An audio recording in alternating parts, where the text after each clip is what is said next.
Market ગઈ અને મને આજે જમરૂખ મને મળી ગયા, તો હું જમરૂખ લઈને આવી ગઈ અને મને ચાટ બનાવવાનું બહુ જ મન થયું. તો બહુ જ મસ્ત રેસીપી છે, એકદમ હેલ્ધી રેસીપી છે જમરૂખની ચાટ, અને સાથે સાથે આલુ કા ચાલુ રેસીપી બહુ જ મસ્ત એકદમ હેલ્ધી.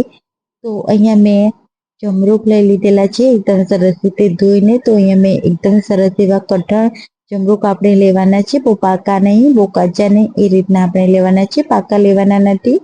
એમાં પાકા આપણે લઈશું તો ચાટ છે તે બરાબર લાગશે નહીં, એટલા માટે હવે આપણે મિક્સર જાર લઈ લઈશું. તેમાં આપણે આદુ, લસણ, ધાણા, થોડું મીઠું, જીરું એડ કરી દઈશું, થોડી વરિયાળી એડ કરીશું, ચમચી આપણે ભરીને રાઈ પણ એડ કરીશું, થોડું પાણી એડ કરીશું અને તેને બરાબર પીસી લઈશું.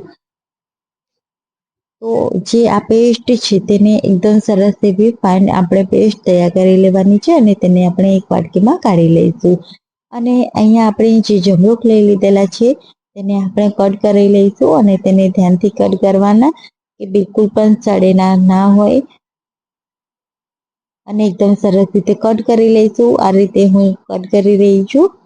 તો જે આ રેસીપી છે તે એકદમ સરસ એવી, કોઈ પણ આપણે ગેસ ચાલુ કર્યા વગર અને સાથે સાથે કોઈ પણ કંઈ પણ તેલ એડ કર્યા વગર આપણે આ હેલ્ધી રેસીપી બનાવીને ટ્રાય કરી શકીએ છીએ. બહુ જ મસ્ત છે. અહીંયા આપણે જે જમરૂખ છે તે મેં એક ડબ્બામાં લઈ લીધેલા છે.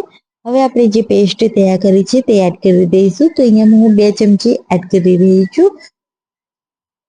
ત્યારબાદ તેમાં થોડું સ્વાદ અનુસાર મીઠું, થોડું લાલ મરચું પાવડર, આમચૂર પાવડર એડ કરીશું અને અડધો લીંબુનો રસ એડ કરીશું. લીંબુનો રસ જેટલો બને એટલો તમે વધારે એડ કરશો, એટલી જ તમારી આ જમરૂખની ચાટ છે તે ચટપટી અને એકદમ ખાટી મીઠી બનીને તૈયાર થશે અને એટલી હેલ્ધી અને એકદમ ટેસ્ટી બનીને તૈયાર થશે. અહીંયા આપણે બધું મિક્સ કરી લેવાનું છે, શેકી કરી લઈશું. અને તમે જોઈ શકો છો અહીંયા આપણા જે અમૃત ચાટ છે તે બહુ જ મસ્ત બનીને તૈયાર થઈ ગઈ છે. ફ્રેન્ડ્સ, કેવી લાગે છે તમને જોઈને જ ખાવાનું મન થઈ જતું હશે, એટલી સરસ એવી આ ચટપટી ચાટ આપણી બનીને તૈયાર થઈ છે. બહુ જ મસ્ત છે. હવે આપણે જે આ ચાટ છે તે ઝારખંડ, બિહારમાં ઘણી જગ્યા પર મળતી હોય છે. બહુ જ મસ્ત છે. એક વખત ટ્રાય જરૂરથી કરજો. હવે આપણે આલુ કા ચાલુ રેસીપી ટ્રાય કરી લઈએ. તો અહીંયા મેં 4 મીડિયમ સાઇઝના બટેટા લઈ લીધેલા છે બોઇલ કરીને. તેને આ રીતે રાઉન્ડ શેપમાં કટ કરી લઈશું. ત્યારબાદ આપણે તેમાં એડ કરીશું 1 તીખી મરચી, થોડી ડુંગળી એડ કરીશું. તેને પણ આપણે ઝીણી ઝીણી ચોપ કરીને એડ કરવાની છે. અને જે આપણે પહેલા પેસ્ટ તૈયાર કરી તે એડ કરી દઈશું.